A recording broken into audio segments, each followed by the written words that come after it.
once again for yielding. Mr. Speaker, because the way this amendment is worded, I have great concerns about how it's going to affect mining and timber jobs in the new school district lands. I would yield to the gentleman to explain how he thinks the amendment would affect jobs in the 8th District of Minnesota concerning mining and lumber.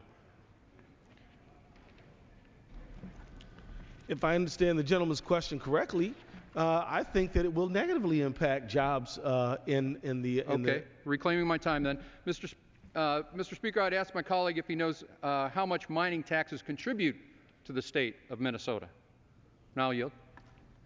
Well, the point of my amendment is that this bill, your bill, is going to hurt small business. Reclaiming my time. Look, I'm not going to yield to you if you won't let me answer the question. House is not in order, Mr. Speaker. The time. Mr. Speaker, as you can see from the most recent mining tax guide from Minnesota, the 8th District of Minnesota contributes $79.1 million to the state of Minnesota.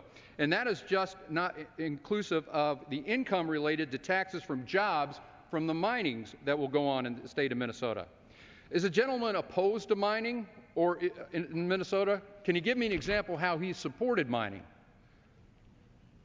I'm not sure. I'll yield. If the gentleman's going to let me answer, I'll be happy to answer you. I'll give you 15 seconds. Thank you. I appreciate that.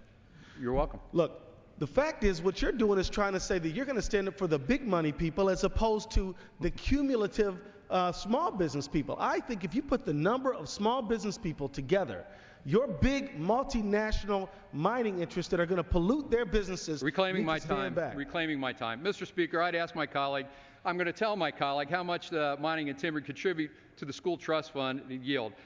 Mr. Speaker, in the most recent school trust fund report shows that mining and timber contribute $23.17 million in 2011. Now, maybe doesn't sound like much here inside the Beltway, but I'll tell you what, that's a lot of money where I come from. Does the gentleman think that schools in Minneapolis are adequately funded? I'll answer that for you. Probably not.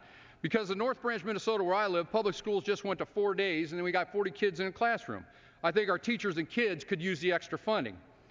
Also, I'm very interested right now that the gentleman is very concerned about small interests in the rural communities. I find that very enlightening. I'd like to yield to the gentleman if he could tell me how a small business would be affected by the land exchange and have for job creation. I tell you this, about less than 1% of money for schools comes from trust lands.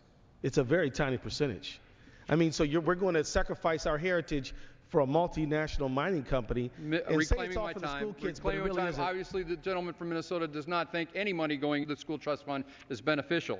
Decisions such as these should not be made by Washington bureaucrats in D.C. They should be made by Minnesotans.